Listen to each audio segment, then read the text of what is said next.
प्यारे साथियों नमस्कार। मैं हूं अंकित शर्मा और आपका स्वागत करता हूं आज के इस न्यू प्रैक्टिस सेट में। यह प्रैक्टिस सेट नंबर 15 है। इससे पहले 14 प्रैक्टिस हो चुके हैं जिसका कि प्लेलिस्ट बना हुआ है।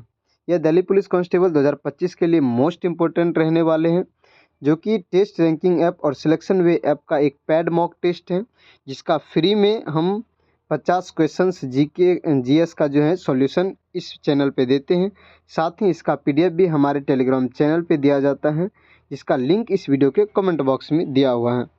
स्टार्ट करते हैं पहले प्रश्न से। पहला प्रश्न है, क्वांटम सेंसर का उपयोग करके उन्नत गुरुत्वाकर्षण मानचित्र के लिए लिए लॉन्च किए गए नासा के मिशन का नाम क्या है?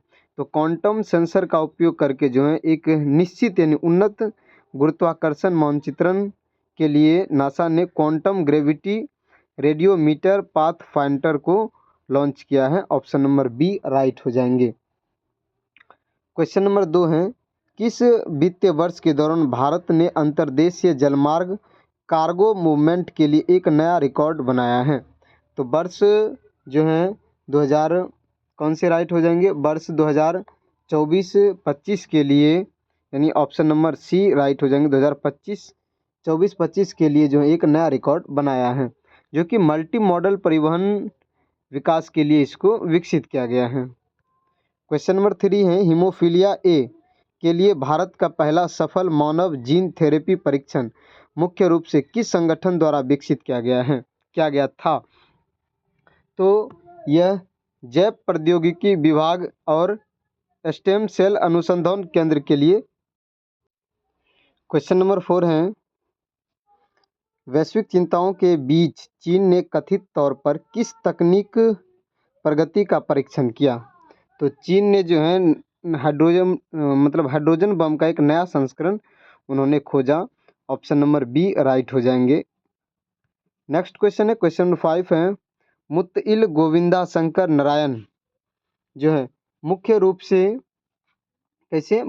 से किस क्षेत्र से जुड़े हुए हैं? तो उनका संबंध जो है इतिहास, वह जो जुड़े हुए हैं इतिहास से जुड़े हुए हैं। ऑप्शन नंबर सी राइट हो जाएंगे, इतिहास। देखिए, हाल ही में जो है प्रसिद्ध इतिहासकार और पूर्व जो है राजनयिक MCS नारायण यानी कि मुत्तिल गोविंदा शंकर नारायण की जो है 92 वर्ष की उम्र में निधन हो गया है, और यह एक इतिहासकार भी थे। ठीक है। क्वेश्चन नंबर 6 है, अनंत अंबानी को किस कंपनी का कार्यकारी निदेशक नियुक्त किया गया है? अनंत अंबानी को रिलायंस इंडस्ट्रीज लिमिटेड का जो है निदेशक नियुक्त किया गया है। ऑप्शन नंबर सी राइट हो जाएंगे। क्वेश्चन नंबर 7 है, भारत ने अपने परमाणु ऊर्जा क्षेत्र में कितने प्रतिशत विदेशी निवेश को मंजूरी दी है? तो भारत ने जो है परमाणु ऊर्जा क्षेत्र में 49% विदेशी निवेश को मंजूरी दी है। ऑप्शन नंबर सी करेक्ट हो जाएंगे। 8 नंबर क्वेश्चन है, भारतीय फिल्म निर्माता पायल कपाड़िया को कौन सा प्रतिष्ठित फ्रांसीसी सम्मान दिया गया? तो पायल कपाड़िया को जो है शेवेलियर डे ऑर्डरे डैश आर्ट्स ए डैश लेटेस्ट ये अवार्ड से सम्मानित किया गया है। क्वेश्चन नंबर 9 है, गुप्त प्रशासन के निम्नलिखित संघों को अवरोही क्रम में व्यवस्थित करें। तो अवरोही क्रम में यानी घटते क्रम में, तो सबसे पहले आता था इसमें से कौन सा हो जाएगा? भुक्ति आ जाएगा। भुक्ति के बाद विषय आ जाएंगे, विषय के बाद विधि और फिर गांव, यानी कि ए, उसके बाद हो जाएंगे सी, उसके बाद हो जाएंगे बी और फिर डी, ACBD, यानी ऑप्शन नंबर ए करेक्ट हो जाएंगे। अगर भुक्ति की बात करें तो जो भुक्ति था वह सबसे बड़ा प्रशासनिक विभाग था। ठीक है। नेक्स्ट क्वेश्चन है, क्वेश्चन नंबर 10 है, गुप्त वंश का अंतिम शासक कौन था? गुप्त वंश का अंतिम शासक जो था वह विष्णुगुप्त था। ऑप्शन नंबर बी राइट हो जाएंगे, विष्णुगुप्त।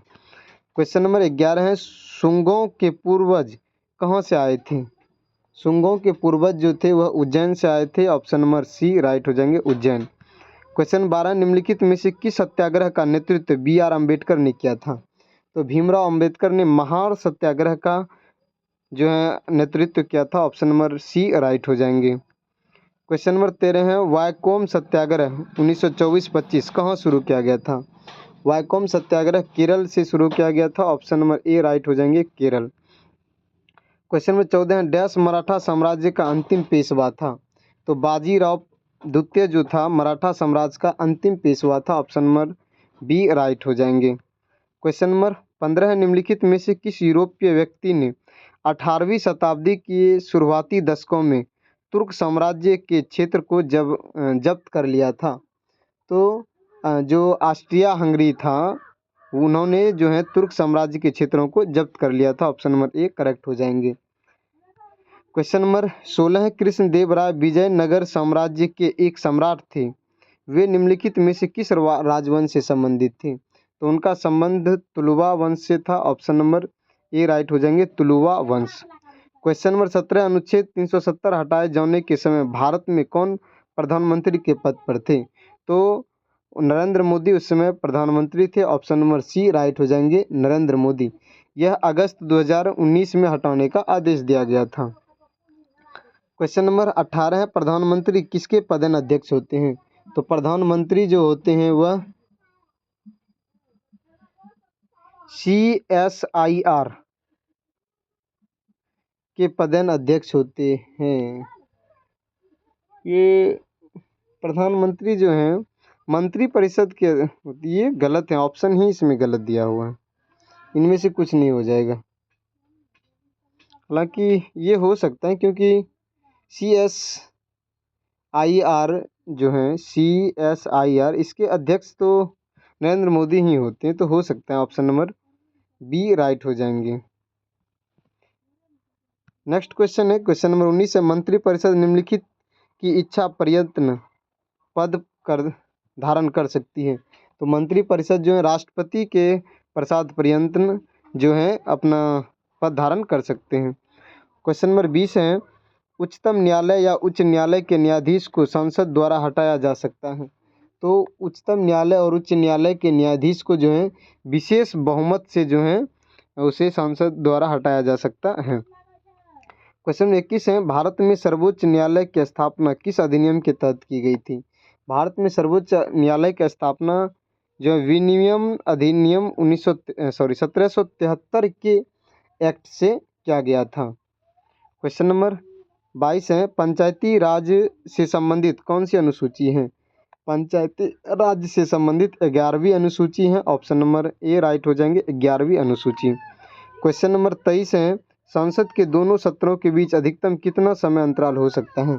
संसद के दोनों सत्रों के बीच अनुच्छेद 85 के तहत जो है अधिकतम 6 महीने का अंतर हो सकता है। ऑप्शन नंबर बी राइट हो जाएंगे। क्वेश्चन नंबर 24 है, राज्यसभा का सदस्य बनने के लिए न्यूनतम आयु क्या है? राज्यसभा का सदस्य बनने के लिए न्यूनतम आयु 30 वर्ष होनी चाहिए और लोकसभा के सदस्य बनने के लिए न्यूनतम आयु 25 वर्ष होनी चाहिए। अधिकतम की कोई सीमा नहीं है। क्वेश्चन नंबर 25 है, निम्नलिखित में से कौन उष्णकटिबंधीय घास का मैदान है? उष्णकटिबंधीय घास का मैदान, तो इनमें से सवाना जो है यह एक उष्णकटिबंधीय घास का मैदान है। ठीक है, जो कि अफ्रीका हो गए, दक्षिण अमेरिका, इसके अलावा ऑस्ट्रेलिया जैसे क्षेत्रों में पाए जाते हैं। क्वेश्चन 25 है, विश्व का सबसे बड़ा गैर ध्रुवीय रेगिस्तान कौन सा है? तो सहारा रेगिस्तान जो है गैर ध्रुवीय रेगिस्तान है और सबसे बड़ा रेगिस्तान है। क्वेश्चन नंबर 27 है, वे ज्वालामुखी जो बहुत लंबे समय तक नहीं फूटे हैं लेकिन भविष्य में फट सकते हैं, ये क्या कहलाते हैं? इसे निष्क्रिय ज्वालामुखी कहते हैं। ऑप्शन नंबर बी राइट हो जाएंगे। देखिए, सक्रिय ज्वालामुखी जो वर्तमान में फट रहे हैं या हाल ही में फटे हैं, जैसे कि हवाई में जो है किलौआ ज्वालामुखी हैं। इसके अलावा विलुप्त ज्वालामुखी उसको कहा जाता है जो कि रिकॉर्ड किए गए इतिहास में कभी न कभी फटे हो, फिर से फटने की संभावना अब उसमें नहीं है। जैसे कि स्कॉटलैंड में जो है एडिनबर्ग कैसल नाम का ज्वालामुखी है जो कि अब विलुप्त है, वो फटता नहीं है। और वहीं बात करें शील्ड ज्वालामुखी की, तो ये बेसाल्टिक लावा प्रवाह जैसे कि मोना लोवा हो गए, ये सब वाला है ज्वालामुखी। क्वेश्चन नंबर 28 है, वालियार बांध केरल के किस जिले में स्थित है? वालियार बांध केरल के जो है पलक्कड़ जिले में स्थित है। ऑप्शन नंबर सी करेक्ट हो जाएंगे। क्वेश्चन नंबर 29 है, निम्नलिखित में से कौन सा महासागर भूमध्य सागर से जुड़ा हुआ है? तो कौन से महासागर हैं? अटलांटिक महासागर जो है वह भूमध्य सागर से जुड़ा हुआ है। ऑप्शन नंबर बी राइट हो जाएंगे। ये कि आपने सुने होंगे जिब्राल्टर जल डमरू मध्य, जो कि अटलांटिक महासागर को भूमध्य सागर से जोड़ने का काम करती हैं। क्वेश्चन नंबर 30 है, महासागरों में औसत लवणता क्या है? महासागरों का औसत लवणता क्या है?